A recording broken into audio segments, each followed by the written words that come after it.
capítulo 7 da primeira carta aos Coríntios, Paulo vai dizer assim: Ora, quanto às coisas que me escrevestes, bom seria que o homem não tocasse em mulher. Mas, por causa da prostituição, cada um tem a sua própria mulher e cada uma tem o seu próprio marido. O marido pague à mulher a devida benevolência, e da mesma sorte a mulher ao marido. A mulher não tem poder sobre o seu próprio corpo, mas tem-no o marido. E também da mesma maneira, o marido não tem poder sobre o seu próprio corpo, mas tem-no a mulher. Não vos defraudais um ao outro, a não ser por consentimento mútuo por algum tempo, para vos aplicardes ao jejum e à oração. E depois ajuntai-vos outra vez, para que Satanás não vos tente pela vossa incontinência. Digo, porém, como que por permissão e não por mandamento. Porque quereria que todos os homens fossem como eu mesmo.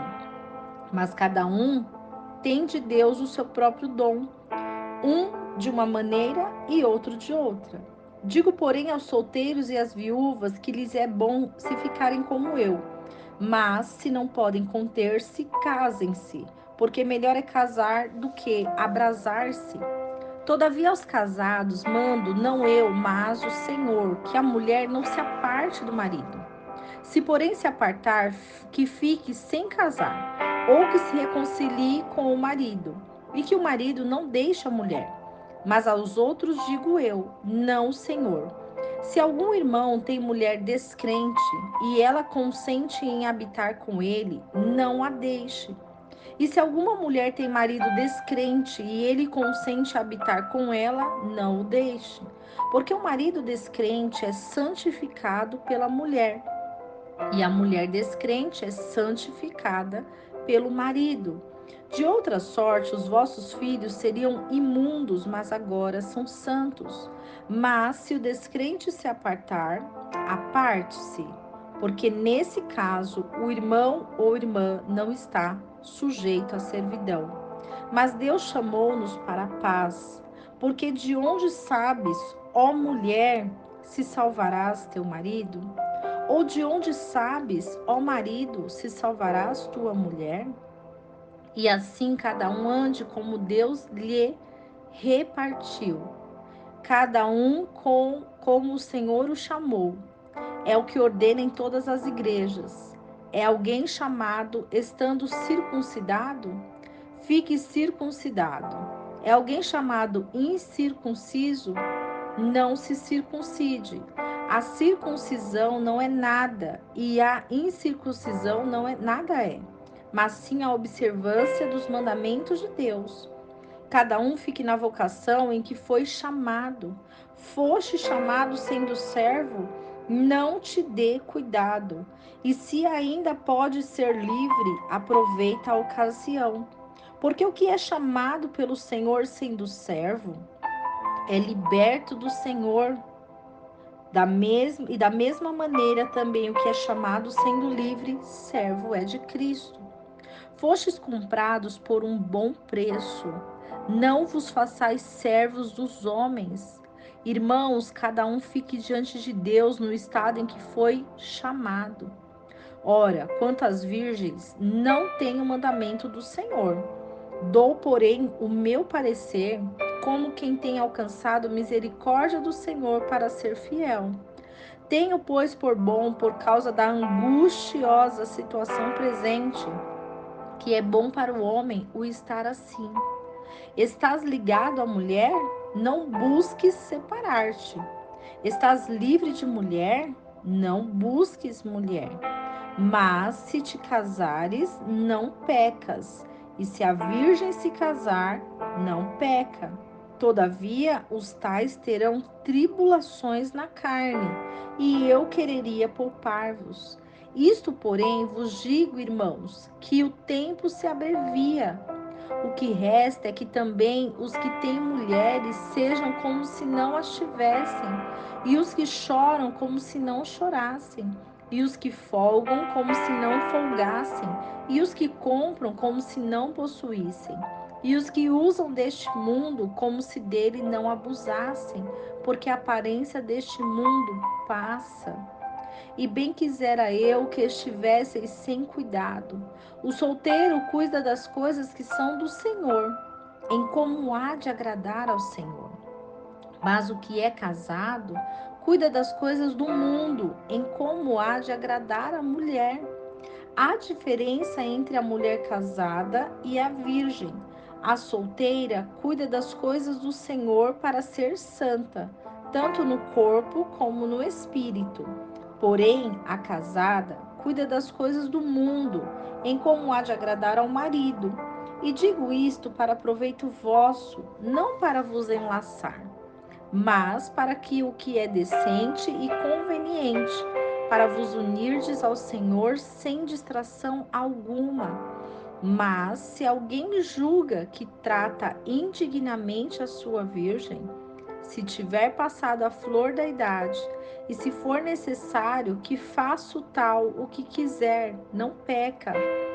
Casem-se, todavia, o que está firme em seu coração, não tendo necessidade, mas tem domínio sobre a sua própria vontade, se resolveu no seu coração guardar a sua virgem, faz bem.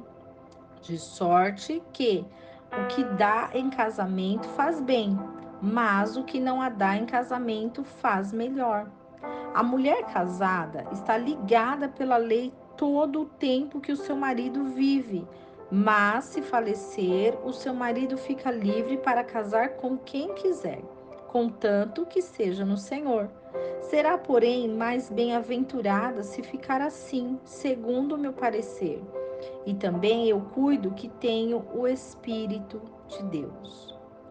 Capítulo 7 da carta de Coríntios, dessa primeira carta, vai falar sobre os casados e os não casados.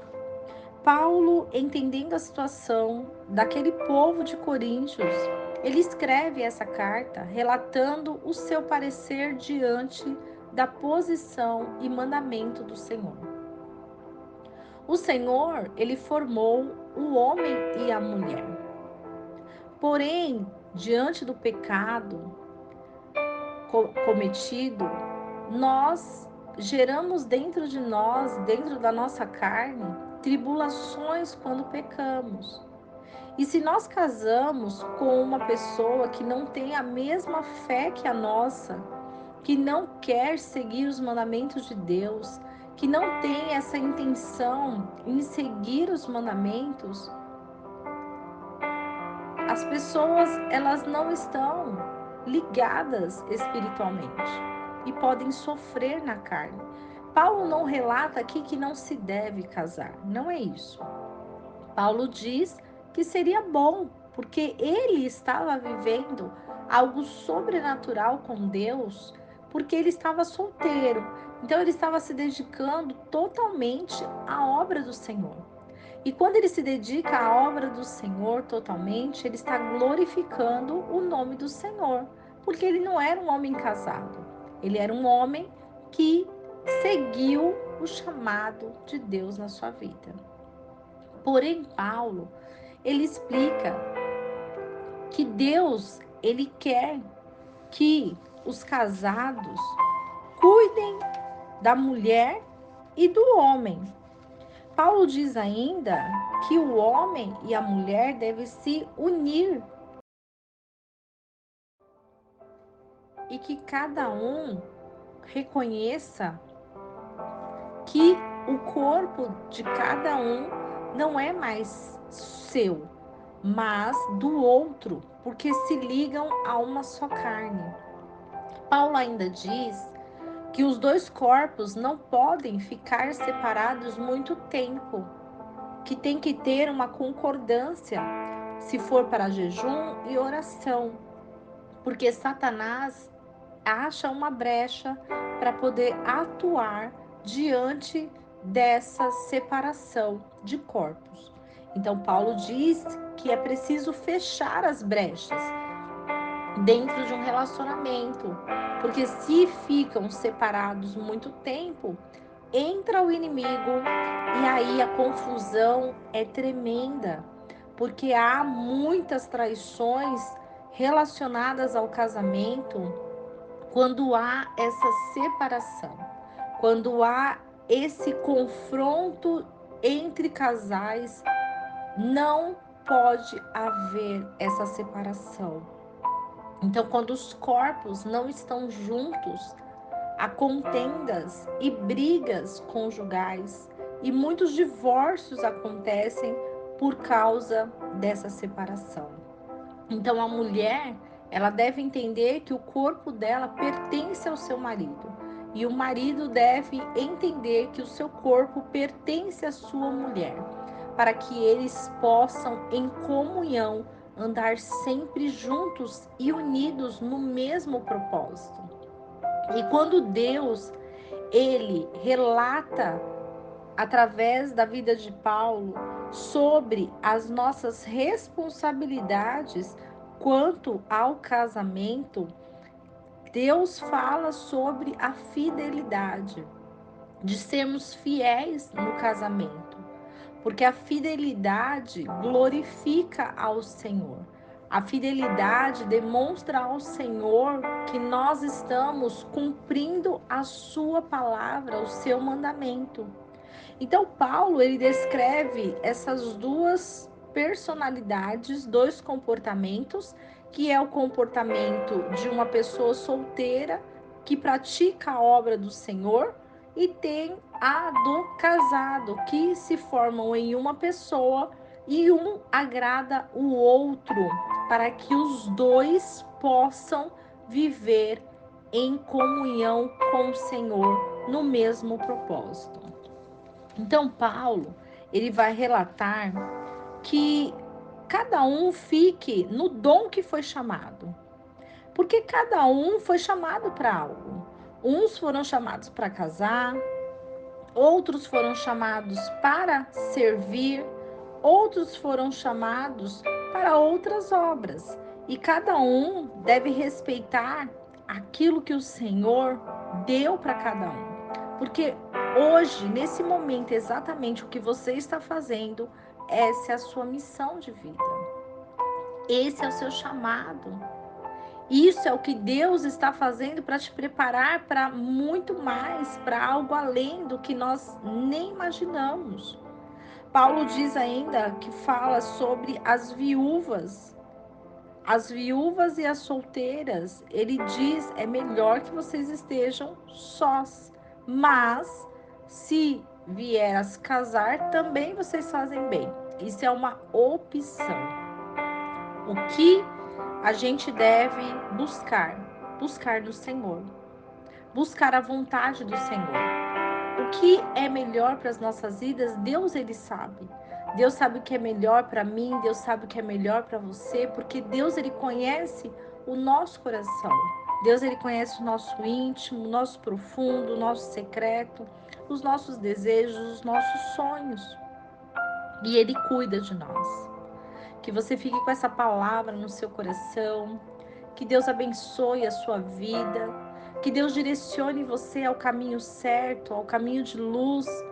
E se há contendas, confusões dentro do seu lar, dentro do seu casamento, que Deus venha restituir, venha restaurar, que essa palavra possa edificar a sua vida e o seu lar, e que Deus possa transformar abundantemente a sua história a partir de hoje.